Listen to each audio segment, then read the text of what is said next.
Jaume I, por don Juan García Santandreu, abogado. Orden y caballeros y dones, anem a fer l'acte d'avui. El regne de València, Jaume I, el Joan García Santandreu, abogado.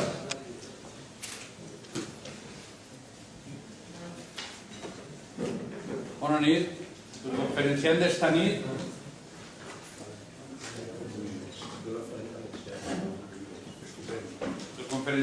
nit és el senyor don Juan García Santandreu, abogat en exercici, doctorat en Ciències Polítiques i Dret Constitucional. Fou president de la Federació Coordinadora d'Entitats Culturals del Regne de València. Expresident del GAP, president de la Coalició Valenciana, president de la Federació Valenciana de Centres Especials d'Ocupació. Autor de diversos llibres, entre altres citem Les claus del pacte de la llengua i Breu història de València. I és en aquesta última faceta que tenim esta nit al senyor Santandreu per a que nos parle de l'antic regne de València i Jaume I.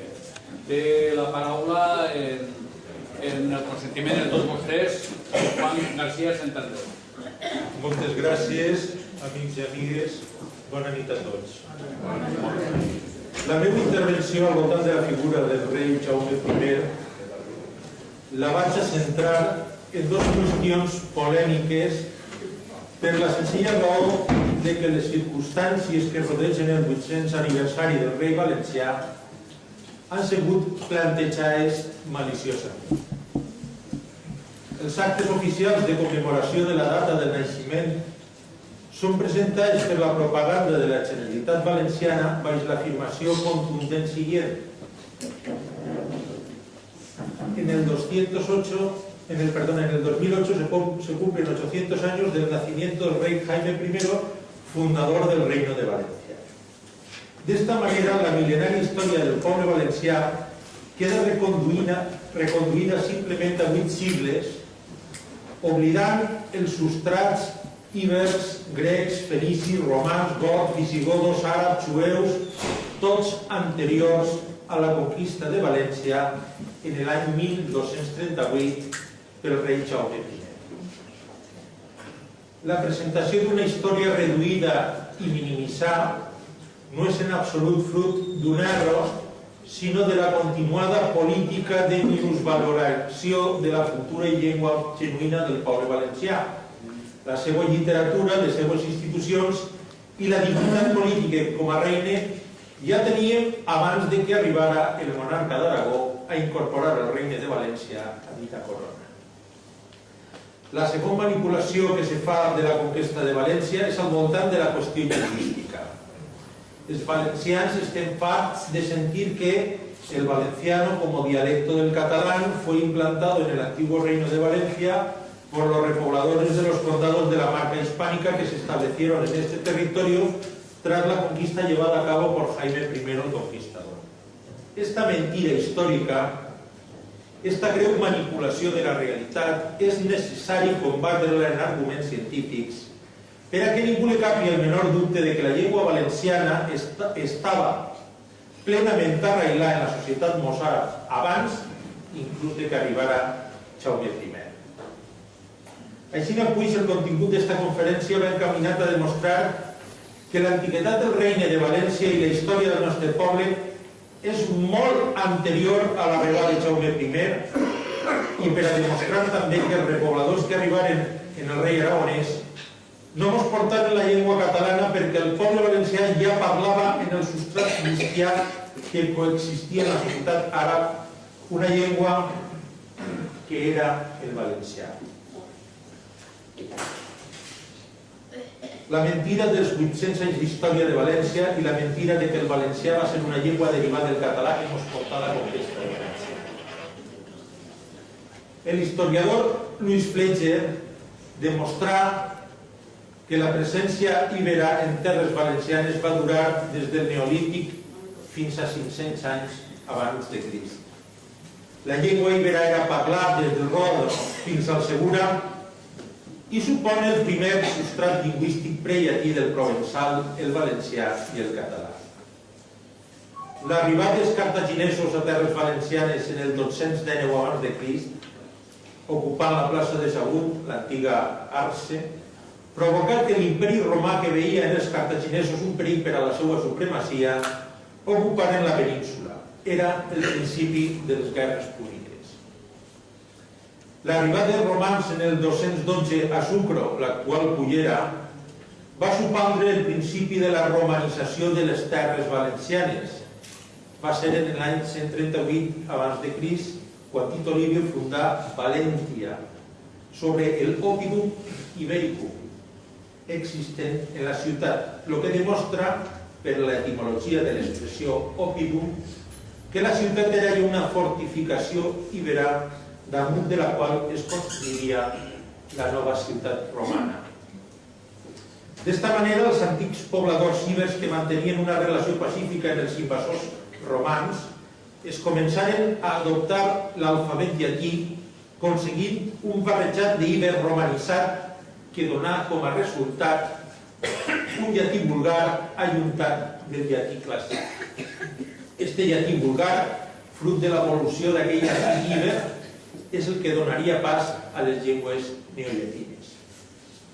El pare Lluís Fullana, en un important discurs en la Diputació de València, resumí d'esta manera la romanització.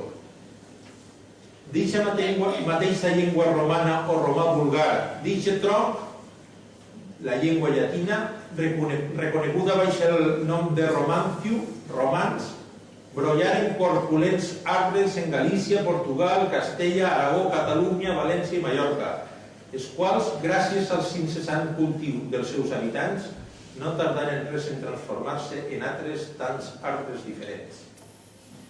En el decliu de l'imperi romà en el segle V i en l'arribada dels visigodos a València, la seva aportació lingüística no afecta la parla del poble pla, que mantenia el llatí vulgar. Simplement que s'implantà un llatí visigodo en l'àmbit jurídic, administratiu i eclesiàstic. En aquest llatí vulgar és on els filòlegs fixen el naixement del primer romanç valencià o protoromans de la llengua valenciana, a la que li faltaria la importantíssima aportació de l'àrab. En l'any 711 es produeix la invasió àrab en Hispània, aprofitant la descomposició política del període visigodo. A València arribaren en el 714 i a lo llarg de 5 sigles podem dir que la seva ocupació i presència va ser pacífica i fructífera per la raó de que els nous conquistadors respectaren la cultura i la religió cristiana dels habitants valencians. Al substrat popular cristià valencià se li digué mossàrab. Eren cristians que mantenien la seva religió, llengua i costums baix el domini musulmà. L'arabista Ambrosio Huisi escriu: los muladís, cristians que abrazaban el Islam, lo mismo que los mozárabes, fueron bilingües y aprendieron árabe sin olvidar su lengua ancestral derivada del latín, y que, aunque el árabe se difundió rápidamente, jamás olvidaron la lengua romance y la usaron casi exclusivamente en su trato con los mozárabes. Feta esta introducció necessària per a conèixer la verdadera antiguitat de la història dels valencians, arribem a la figura principal d'esta conferència, el rei Jaume I. Jaume I d'Aragó nasqué en Montpellier en l'any 1208, fill de Pere II el Catòlic i Maria de Montpellier, però que va ser cridat a ser l'hereder tant de la corona d'Aragó com de l'imperi de Bizancio. A la mort de sos pares als 6 anys va ser jurat en les Corts de Lleida i declarat major d'edat als 10 anys en les Corts de 1218. A lo llarg del seu regnat mantingué disputes obertes tant en la noblea aragonesa com en la Iglesia, fins al punt d'encarcelar al bisbe electe de Saragossa, motiu pel qual va ser exconvocat. A raïs de la intervenció del bisbe de Tortosa i de la firma del Tractat o Concòrdia d'Alcalá en el 1227, el rei Jaume I reconcilia la noblea i l'Església, i a partir d'aquest moment, i per a expiar els seus pecats, se li encomanà una sèrie de creuades contra els regnes moros de Mallorca i València.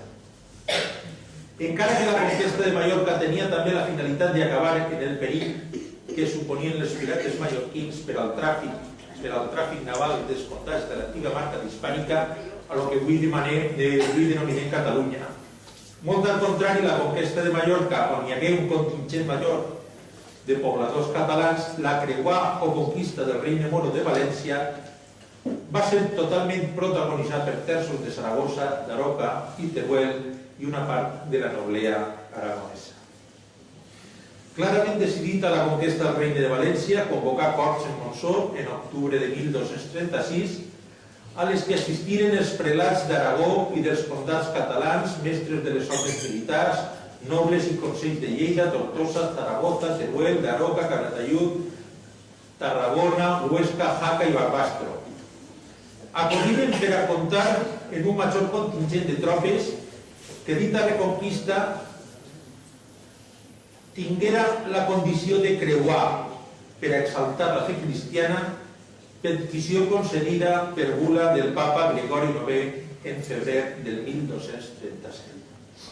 La declaració de creuar no va complir el resultat esperat. El 22 d'abril de 1238, Jaume I a soles comptava en el mestre de l'hospital, en el comendador del temple, en uns 30 cavallers, en els comendadors d'Alcanyís i de Calatrava, en els nobles aragonesos, en el català Guillem Agulló, en 120 o 140 cavallers de llinatge, en 150 almogàvers i en uns 1.000 homes de peu. En este contingent va iniciar la creuada del Regne de València, encara que, com indica la crònica que recull Ubrieto i certifica Amparo Cabanes, després s'incorporaren 9 cavallers i nobles de majoria aragonesa. La resistència musulmana va ser escassa i Jaume I, al contrari de lo que alguns manifesten, no va comptar en suficient repoblador per a les terres conquerides, com consta en el llibre de repartiment, per lo que va establir les mesures jurídiques per a que els musulmans valencians pogueren permanèixer i no ser expulsats, evitant d'eixina un buit demogràfic i les conseqüències que derivarien d'un procés aixina en la nova construcció del regne. La capitulació firmada en Rusaf el 28 de setembre de 1238 confirma este fet. Aixina, en la cláusula según consta que los moros que quieran permanecer en el término de Valencia se quedarían salvos y seguros bajo la protección del rey y deberían ponerse de acuerdo con quien tuvieran heredades. La desmesurada ambició dels nobles aragonesos, que tant de problemes li havia donat al rei Jaume I a lo llarg del seu reinat abans de la conquesta de València i a lo llarg d'esta, va ser decisiva per al destí polític del regne de València. El rei, que desconfiava de la seva noblea, preferia otorgar carta de naturalea política mantenint la dignitat i estructura política del regne de València dins de la corona d'Aragó que produir un repartiment feudal entre els nobles aragonesos. Per dita raó, València avui segueix sent un regne, abans musulmà i ara cristià, en una estructura política independent i regular per una costum o fus valencians que li dotaven d'un autogovern dins de la corona d'Aragó. En els furs, inspirats en el Còdic Justinià, Jaume I volia ajuntar-se de la legislació de caràcter feudal dels comtats catalans i del nobiliari d'Aragó. Jaume I incorporà el regne de València a l'àmbit cristià sobre una estructura